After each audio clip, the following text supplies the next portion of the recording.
Good morning. Study 24/7 में आप सभी का स्वागत है। मैं धीरज राज आप लोग के बीच यूजीसी नेट परीक्षा मार्च 2023 के प्रथम पाली के प्रश्न पत्र लेकर उपस्थित हूँ।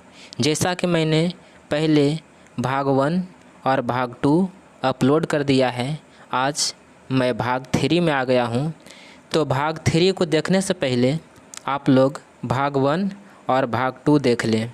भाग 1 में आपको यूजीसी नेट परीक्षा मार्च 2023 प्रथम पाली मतलब इसी सीरीज का प्रश्न संख्या 1 से 25 तक मिलेगा।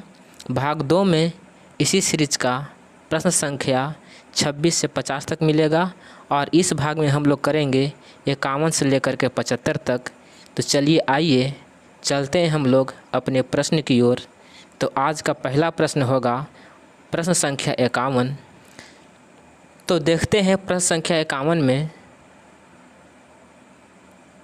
सतपुड़ा के जंगल कविता में जंगल के संबंध में कौन से विशेषता प्रयुक्त है। एक में है जगमगाते जगे जागे, 2 में है नींद में डूबे हुए से, 3 में है चिलचिलाते जले, 4 में है घिनौने घने, 5 में है कंपन से कनकने। नीचे दिए गए विकल्प में से सही उत्तर का चयन कीजिए। आप लोग बताइए इसमें सही उत्तर क्या होगा।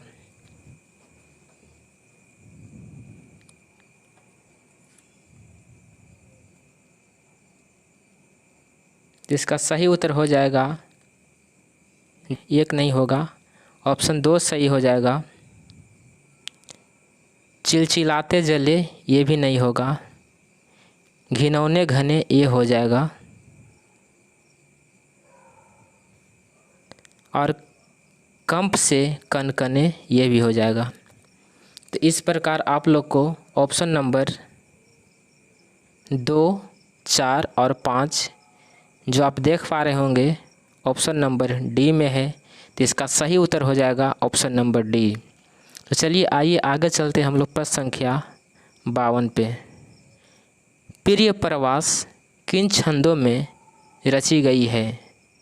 1 में है इंद्रव्रजा, 2 में है द्रुत विलंबित, 3 में है शार्दुल विक्रीडित, 4 में है कनक कमंजरी, 5 में है मादा क्रांता। नीचे दिए गए विकल्प में से सही उत्तर का चयन कीजिए। आप लोग इसका उत्तर कमेंट बॉक्स में बताएं, फिर मैं बारी बारी से डिस्कस करता हूं।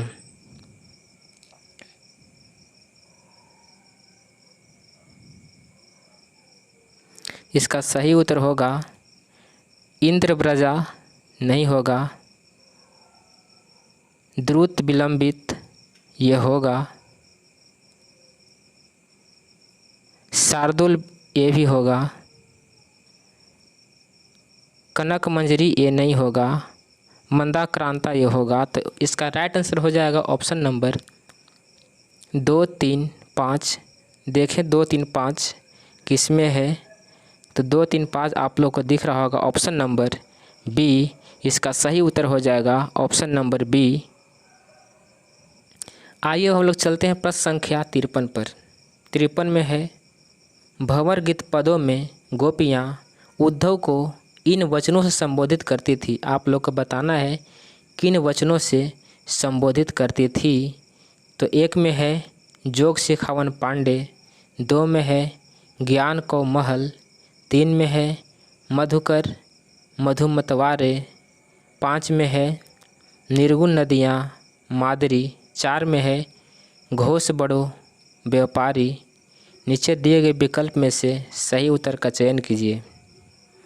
इसका सही उत्तर आप लोग कमेंट बॉक्स में बताएं।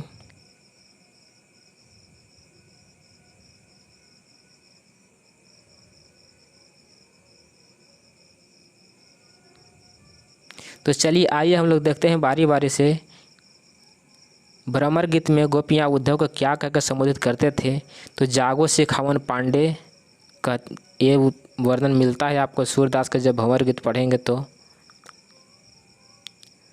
उसके बाद 2 में दिया हुआ है ज्ञान को महल ऐसा नहीं कहते थे। मधुकर मधुआर, ये सही हो जाएगा ऑप्शन नंबर 3। ये 5 नहीं होगा। घोष बड़ो व्यापारी, ये हो जाएगा ऑप्शन नंबर 4। तो यहाँ पर हम लोग देख पा रहे होंगे कि 1, 3 और 4 इसका सही उत्तर होगा। ऑप्शन नंबर किस में है? 1, 3 और 4। ऑप्शन नंबर सी में है 1, 3 और 4। तो सही उत्तर हो जाएगा ऑप्शन नंबर सी, 1, 3 और 4। चलिए आगे चलते हैं हम लोग प्रश्न संख्या 54 पर। 54 में है मैला आंचल की स्त्री पात्र हैं। मैला आंचल की स्त्री पात्र के बारे में आप लोगों को बताना है। ऐसे मैं आप लोगों को बता दूं कि सारा उपन्यास नाटक मैं बारी बारी से करवाऊंगा और सबका कौन कौन सा पात्र है उसका भी परिचय करवाऊंगा। आप लोग थोड़ा वेट कीजिए। अभी ये प्रीवियस ईयर में करवा रहा हूं, इसके बाद सब कुछ मैं धीरे धीरे अपने यूट्यूब चैनल स्टडी 24/7 पर करवा दूंगा। तो चलिए देखते हैं हम लोग यहाँ पे 54 में मैला आंचल के स्त्री पात्र बताना है। तो पहले मैं पढ़ता हूँ सारा ऑप्शन, तब तक आप लोग कमेंट बॉक्स में इसका उत्तर दें। 1 में है सुहागी, 2 में है फुलिया, 3 में है मनोरमा, 4 में है आभा रानी, 5 में है मंगला देवी। और बताइए कि इनमें से कौन जो है मैला आंचल में है और कौन नहीं है।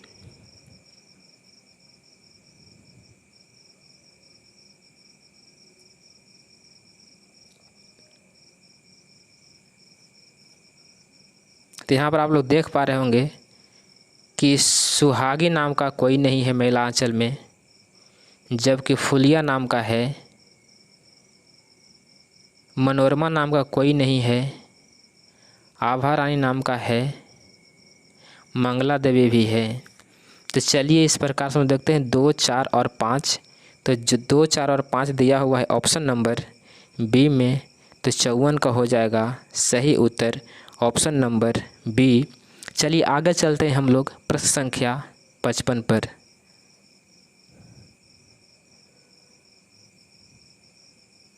तो 55 में दिया हुआ है तमस उपन्यास के पात्र हैं। तो देखते हैं तमस उपन्यास के पात्र कौन कौन से हैं। तो पहले मैं एक बार पढ़ देता हूँ।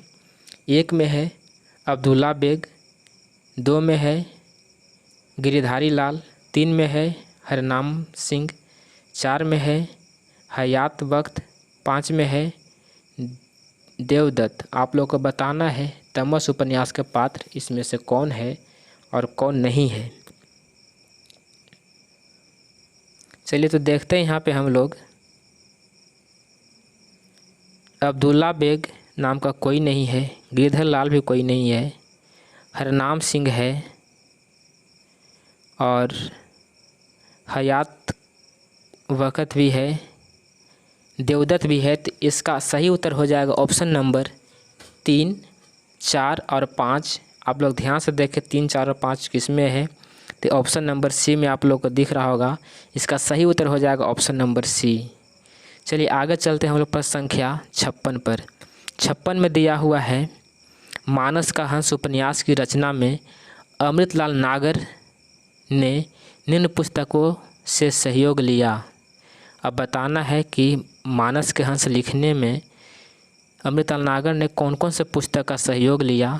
तो एक में है तुलसी का मीमांसा, 2 में है तुलसी आधुनिक वातायन से, 3 में है लोकवादी तुलसीदास, 4 में है काशी का इतिहास, 5 अकबर। आप लोग को बताना है इसमें से कौन से पुस्तक के सहायता से अमृतलाल नागर ने मानस का हंस लिखा है।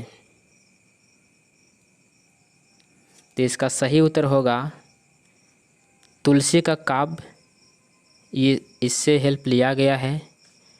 उसके बाद देख ले यहाँ पे तुलसी आधुनिक वातावरण नहीं, लोकवादी भी नहीं होगा, काशी का इतिहास सही है और अकबर। तो इसमें से आप लोग को 3 सही दिख रहा होगा, 1, 4 और 5।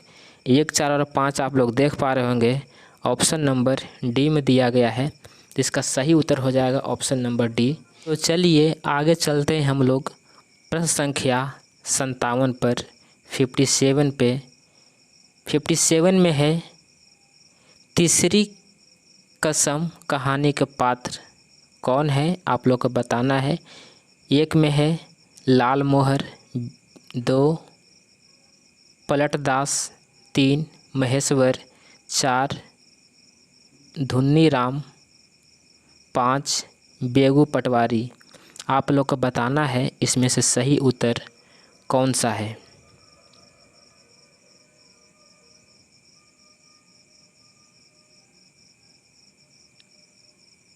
तो चलिए देखते हैं हम लोग इसमें से कौन जो है तीसरी कसम कहानी का पात्र है। तो यहाँ पर लाल मोहर ये जो है तीसरी कहानी का पात्र है, और इसमें से पलटदास भी जो है तीसरी कसम का पात्र है। ये महेश्वर नहीं है। घुन्नी राम भी जो है तीसरी कसम का पात्र है। बेगू पटवारी जो है ये तीसरी कसम का पात्र नहीं है। तो 1, 2 और 4 किस में है? 1, 2 और 4 ऑप्शन नंबर सी में है। तो इसका सही उत्तर हो जाएगा ऑप्शन नंबर सी। चलिए आगे चलते हम लोग प्रश्न संख्या 58 पर। तो 58 में है, गैंग्रीन कहानी के संदर्भ में विचार कीजिए। आप लोग को बताना है गैंग्रीन कहानी के बारे में कौन सा कथन इसमें से सही है। तो यहाँ पर देखें 1 में दिया हुआ है, इन कहानी में पिता पुत्र के संघर्ष का चित्रण है। तो ये बात गलत है। यहाँ पर दिया हुआ है 2 में, इस कहानी में अज्ञेय के निम्न मध्यवर्गीय जीवन का विशेषताओं का चित्रित करने में सफलता मिली है। यह बात बिल्कुल सही है। इस कहानी में अज्ञेय ने दाम्पत्य जीवन की सारहीनता और गिरस्ता को चित्रित किया है। यह बात भी सही है। इस कहानी में पूर्वदीप शैली का प्रयोग किया है। यह बात गलत है। आगे दिया हुआ है, गैंग्रीन के रोगियों के अक्सर पैर काटे जाने की सूचना जीवन की त्रासदी को अभिव्यक्त करती है। यह भी सही है। तो 2, 3 और 5 इसका सही उत्तर हो जाएगा। तो 2, 3 और 5 ऑप्शन नंबर बी में है। तो इसका सही उत्तर हो जाएगा ऑप्शन नंबर बी। 58 का सही उत्तर ऑप्शन नंबर बी, 2, 3 और 5। चलिए आगे चलते हैं हम लोग प्रश्न संख्या 59 पर। 59 में दिया गया है, आषाढ़ का एक दिन नाटक में मल्लिका के कथन कौन से हैं। आप लोग को बताना है आषाढ़ के एक दिन नाटक में मल्लिका के कथन। यहाँ पर 5 कथन दिया गया है। इसमें से कौन जो है मल्लिका का कथन है और कौन सा नहीं है, ये आप लोग को कमेंट बॉक्स में बताना है। तो जल्दी से आप लोग इसका उत्तर कमेंट बॉक्स में बताएं। तो इस संदर्भ में सामने जीवन की सब सुविधाएं है, ये नहीं है। कोई भूमि ऐसी नहीं जिसके अंतर में कोमलता ना हो, ये सही है। आज तक का जीवन किसी तरह बीता है, आगे का भी बीत जाएगा, ये भी इसी का है। यह अवसर देखने के लिए ही तो मैंने आज तक का जीवन जिया है, यह इसका नहीं है। ये प्रतियां मैंने उज्जैनी से आने वाले व्यवसायियों से प्राप्त की है, यह बात सही है। तो इस प्रकार से हम लोग देख पा रहे हैं कि 2, 3 और 5 इसका सही उत्तर है। तो ऑप्शन नंबर हो जाएगा बी में। आप लोग देख पा रहे होंगे 2, 3, 5 दिया हुआ है, तो इसका सही उत्तर हो जाएगा ऑप्शन नंबर बी, 2, 3 और 5। चलिए आगे चलते हैं हम लोग प्रश्न संख्या 60 पर।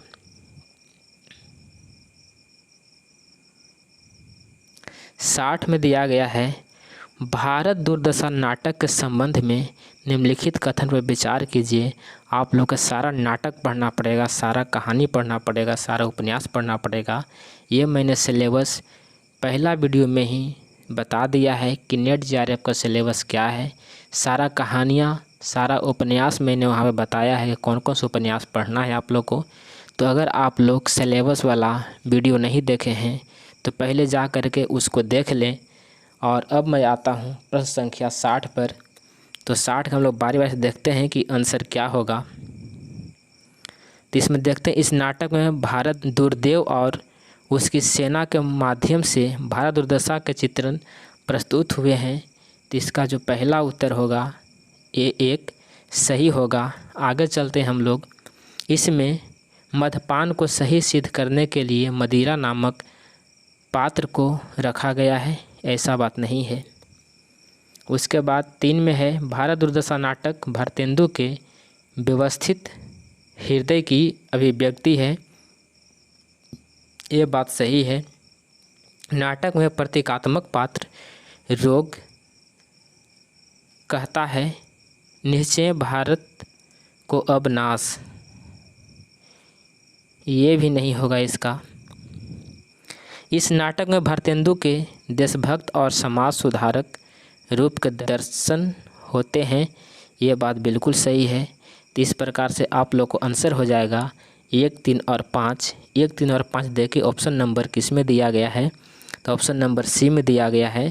तो इसका राइट आंसर हो जाएगा ऑप्शन नंबर सी। 60 का ऑप्शन नंबर सी 1, 3 और 5। चलिए आगे चलते हैं हम लोग प्रश्न संख्या 61 पर। तो 61 में दिया गया है, अध्यापक पूर्ण सिंह से संबंधित निम्न कथन पर विचार कीजिए। और अध्यापक पूर्ण से संबंधित यहाँ कथन दिया गया है और आप लोग को बताना है कौन सा इसमें सही है। तो इसमें पहला दिया गया है, हिंदी, पंजाबी और अंग्रेजी में लिखने वाली पूर्ण सिंह ने अंग्रेजी में सर्वाधिक लिखा है, तो ये बात बिल्कुल सही है।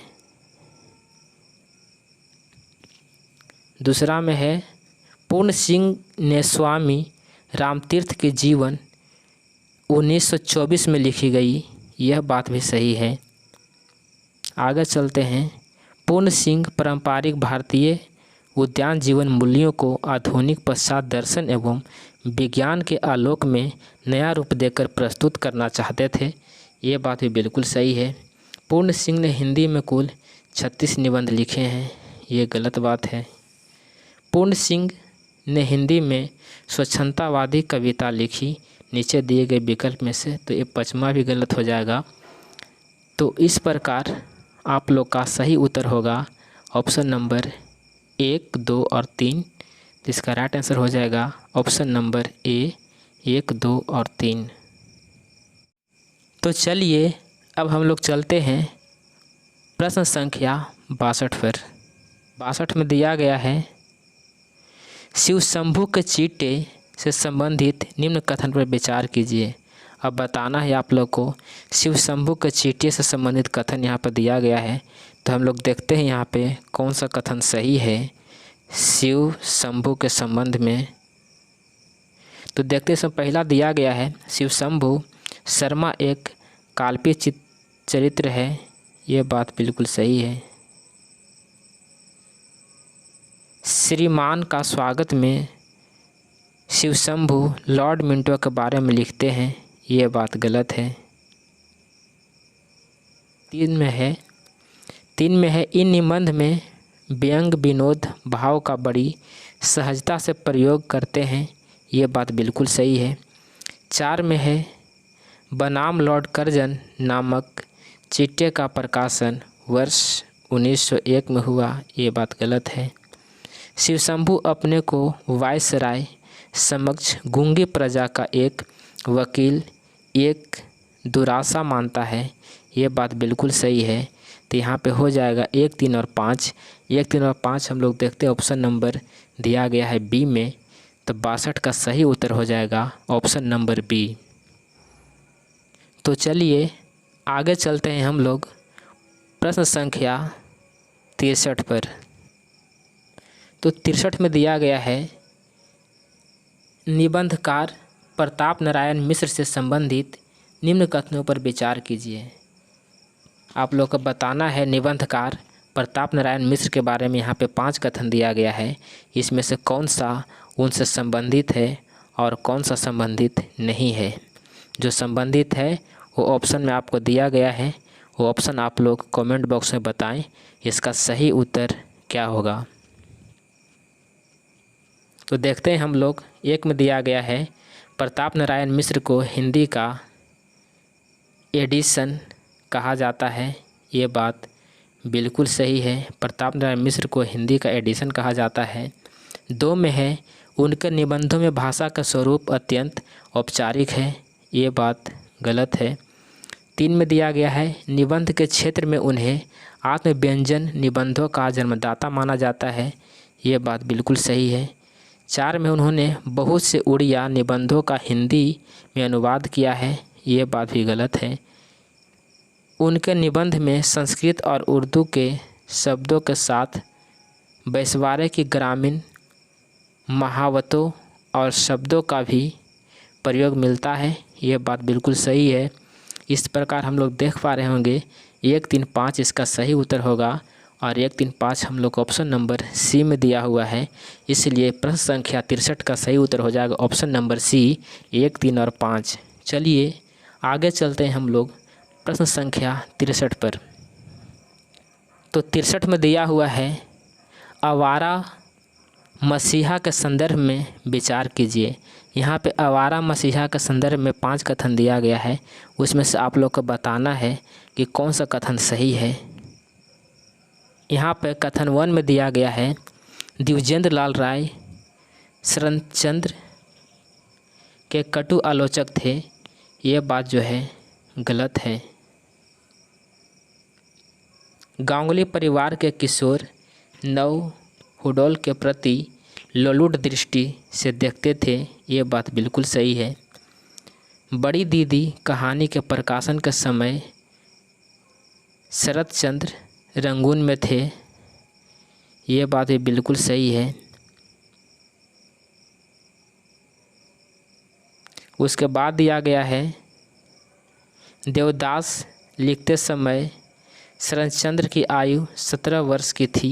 ये बात बिल्कुल सही है। शरतचंद्र ने दिया सलाई का कारखाना खोलने के लिए परमथनाथ भट्टाचार्य को रुपये दिए। ये बात बिल्कुल गलत है। तो यहाँ पर हम लोग देख रहे हैं कि 2, 3 और 4 इसका सही उत्तर होगा। तो 2, 3, 4 जो है ऑप्शन नंबर सी में दिया गया है। तो इसका सही उत्तर हो जाएगा ऑप्शन नंबर सी 2, 3 और 4। चलिए आगे चलते हैं हम लोग प्रश्न संख्या 65 पर। तो देखते हैं 65 में दिया गया है मुर्दहिया के संदर्भ में कौन सा कथन सही है। तो मैं इसके बारे में बता दूं कि यूजीसी नेट ने इसका आंसर के स्थान पर स्टार जारी किया है। इसका मतलब है कि यूजीसी नेट ने इसका आंसर जारी नहीं किया है। तो मैं भी इसका आंसर नहीं अभी बता पाऊँगा। एक वन लाइनर होता तो मैं इसको बताया था। जैसे कि एक क्वेश्चन था क्वेश्चन नंबर 37। क्वेश्चन नंबर 37 का आंसर भी यूजीसी नेट ने नहीं बताया था, लेकिन मैंने उसको वीडियो में करवा दिया है। लेकिन इसको मैं अभी नहीं करवा पाऊँगा, तो इसको हम लोग बाद में देखेंगे। अब हम लोग चलते हैं प्रश्न संख्या 66 पे। 66 जो है कूट वाली प्रश्न है और कूट वाली प्रश्न को भी हम लोग बहुत ही अच्छे से आराम से करेंगे। यहाँ सीख के जाएंगे और एग्ज़ाम में सही करके आएंगे। तो चलिए यहाँ पहले हम लोग सीखते हैं कि कूट वाले प्रश्न को हम लोग कैसे करते हैं और एग्ज़ाम में जा कर के उसको सही से करके आएंगे और नेट के साथ साथ JRF लेकर के भी आएंगे। तो चलिए चलते हैं हम लोग प्रश्न संख्या 66 पर। 66 में एक तरफ दिया गया है समास और दूसरा तरफ दिया गया है उदाहरण। अब आप लोग को बताना है कि कौन सा समास का उदाहरण कौन सा है। चलिए पहले आप लोग यहाँ पर आंसर करके देखिए, आप लोग बता पाते हैं कि नहीं। फिर मैं बारी बारी से इसको मिलान करता हूँ। तो यहाँ पर हम लोग देख पा रहे हैं कि ऑप्शन ए में दिया गया है तत्पुरुष समास। तो तत्पुरुष समास जो हो जाएगा लवकुश, अथामति, शिवालय। तत्पुरुष समास जो हो जाएगा वो शिवालय हो जाएगा।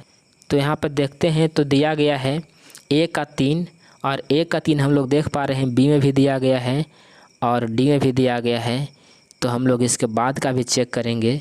इसके बाद में दिया गया है द्वंद्व समास। द्वंद्व समास जो होता है वो यहाँ पर दो बराबरी वाला में होता है। तो यहाँ पर देख पा रहे हैं हम लोग कि लव कुश जो है यहाँ पे द्वंद्व समास है।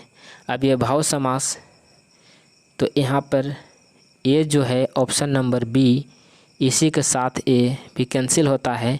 अब हम लोग के पास मात्र बचता है ऑप्शन नंबर डी। तो इसका सही उत्तर जो हो जाएगा ऑप्शन नंबर डी। एग्ज़ाम में बस इतना ही करना है और क्वेश्चन को आगे बढ़ जाना है, लेकिन हम लोग यहाँ पूरा सीख के जाएंगे और क्वेश्चन में अच्छे से करके आएंगे। तो ऑप्शन नंबर सी में देखते हैं क्या है। अब ये भाव समास लिखा है। अब ये भाव समास जो है वो दिया गया इसमें यथामति। तो इसका सही उत्तर इसमें यथामति हो जाएगा। बहुब्रीहि समास, बहुब्रीहि समास जो हो जाएगा चक्रपाणि बहुब्रीहि समाज का। एक एक करके सारा टॉपिक हम लोग करेंगे। तो यहाँ पर मैं बताऊंगा कि सारा समास क्या होता है। अभी मैं क्वेश्चन प्रैक्टिस करवा रहा हूँ, तो आप लोग का ज़्यादा टाइम नहीं लेते हुए हम इसको आगे लेके जा रहा हूँ, क्योंकि बहुत सारे बच्चे को क्वेश्चन प्रैक्टिस करने आएंगे तो उनको पता होगा कि तत्पुरुष समास क्या होता है, द्वंद्व समास क्या होता है। वो लोग टिक करके आगे बढ़ेंगे। तो उन लोग सिर्फ प्रैक्टिस करने यहाँ आएंगे, तो मैं सिर्फ और सिर्फ यहाँ प्रैक्टिस ही करवा रहा हूँ।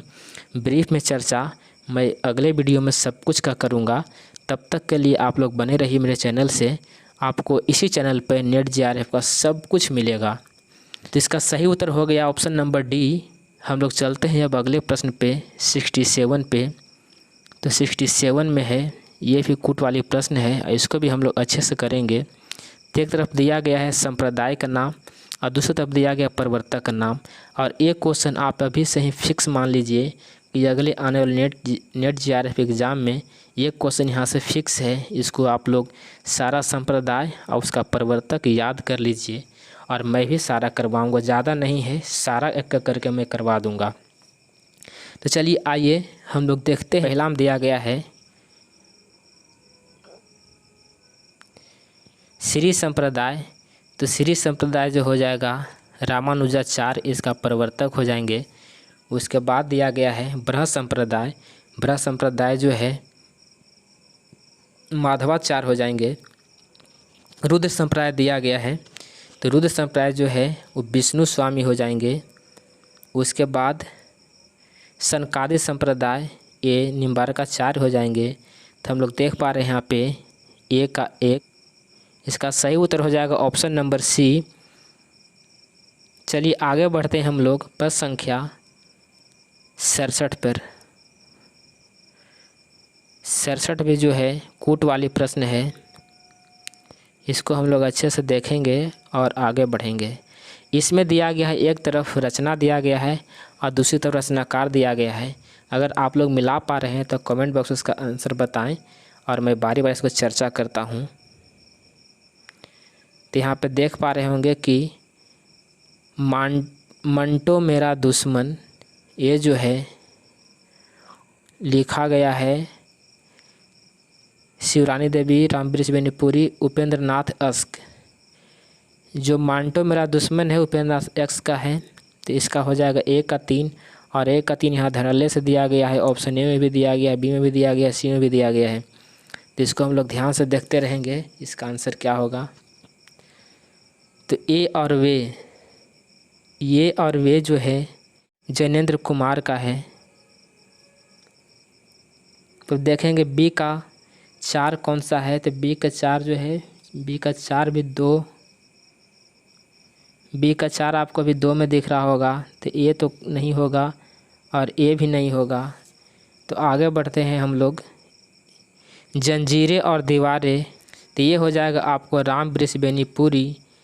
तो इस हो गया सी का 2। इस प्रकार से ऑप्शन नंबर हो जाएगा 20 सही। और लास्ट में जो बच गया है उसको आप लोग मिला दीजिए। प्रेमचंद्र घर में जो है शिवरानी देवी। देखते हैं प्रश्न संख्या 69 पे।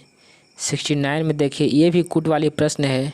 एक तरफ दिया गया है ग्रंथ का नाम और दूसरी तरफ दिया गया है उसका समय। अगर आप लोग को पता है तो इसको कमेंट बॉक्स में आप लोग इसका उत्तर करें। काव्य प्रकाश जो है 8वीं शताब्दी का है। उसके बाद हम लोग देखते हैं चंद्रालोक जो है ये 13वीं शताब्दी का रचना है। उसके बाद देखते हैं कुंवल कुंवल आनंद जो है 17वीं शताब्दी का है। उसके बाद एक लास्ट बच गया शहीद दर्पण जो 14वीं शताब्दी का है। तो इस प्रकार से आप लोग का आंसर हो जाएगा ऑप्शन नंबर सी 4 3 2 1, ए का 4, बी का 3, सी का 2 और डी का 1। चलिए आगे चलते हैं हम लोग क्वेश्चन नंबर 70 पर। प्रश्न संख्या 70 भी दिया गया है कूट वाली, एक तरफ दिया गया है पुस्तक और दूसरी तरफ दिया गया है आलोचक। मतलब कहीं से क्वेश्चन नहीं छोड़ा है, हर एक टॉपिक से क्वेश्चन आपको देखने के लिए मिल रहा है। तो आप लोग भी किसी भी टॉपिक का ना छोड़ें, सारे टॉपिक को करके ही एग्ज़ाम में जाएं, सफलता आपके कदम चूमेगी। चलिए आगे चलते हैं हम लोग प्रश्न संख्या 70 पर। 70 में देखते हैं क्या होगा। अगर आप लोग को पता है तो कमेंट बॉक्स से आंसर बताएं, नहीं तो मैं बारी बारी से बताता हूं। तो यहाँ पर लिखा गया है गोस्वामी तुलसीदास जो है इसका आलोचक हो जाएंगे रामचंद्र शुक्ल। उसके बाद तुलसी काव्य मीमांसा, इसका आलोचक हो जाएंगे उदय भानु सिंह। उसके बाद चलते हैं तुलसी आधुनिक वातायन से, इसका आलोचक हो जाएंगे रमेश कुंतक मेघ। लोकवादी तुलसीदास, ये एक बच गया है श्री विश्वनाथ त्रिपाठी। तो यहाँ पर आप देखिए कि ए का 2, बी का 1। तो राइट आंसर हो जाएगा ऑप्शन नंबर सी। 70 का ऑप्शन नंबर सी सही उत्तर हो जाएगा। अब हम लोग चलते हैं प्रश्न संख्या 71 पर। 71 में दिया गया है एक तरफ शेखर एक जीवनी और खंड का शीर्षक दिया गया है। भाग 1 का यहाँ बताना है प्रथम खंड में क्या है, द्वितीय खंड में क्या है, तृतीय खंड में क्या है और चतुर्थ खंड में क्या है, ये आप लोग को बताना है। तो इसका आंसर आप लोग कमेंट बॉक्स में बताएं। यहाँ पर देखते हैं हम लोग प्रथम खंड में जो दिया गया है वह है उषा और ईश्वर। उषा और ईश्वर जो है इसका प्रथम खंड है। तो यहाँ पर हम लोग देख पा रहे होंगे ऑप्शन नंबर बी इसका जो है राइट आंसर हो जाएगा। इसी प्रकार हम लोग आगे मिलाते हैं। तो द्वितीय खंड में हो जाएगा बीज और अंकुर। तृतीय खंड में हो जाएगा प्राकृतिक पुरुष। चतुर्थ खंड में हो जाएगा पुरुष और परिस्थिति। तो इसका राइट आंसर हो जाएगा ऑप्शन नंबर बी। तो चलिए आगे चलते हम लोग प्रश्न संख्या 72 पर। 72 में क्या है तो देख पा रहे होंगे आप लोग 72 में भी जो है कूट वाले ही प्रश्न है। कूट वाली प्रश्न भी बहुत संख्या में पूछा जाता है और कूट वाली प्रश्न जब आता है तो आपको सारा इसमें ऑप्शन जिससे मैच करना होता है वो आपको सारा पता होना चाहिए, तभी आप मैच कर पाएंगे, नहीं तो फिर दिक्कत होगी। तो आपको सारा कुछ पढ़ना है, कुछ भी नहीं छोड़ना है। एक तरफ दिया गया है पात्र और दूसरी तरफ दिया गया है कहानी। आपको बताना है कौन सा कहानी का कौन पात्र है। प्रश्न संख्या 72 का उत्तर आप लोग कमेंट बॉक्स में बताएं। किरण जो है कानों में कंगना का जो है पात्र है। आगे बढ़ते हैं हम लोग। और अनीता जो है ये कोसी का घटवार कहानी का है। कोसी के घटवार में अनीता होती है। आगे बढ़ते हैं हम लोग।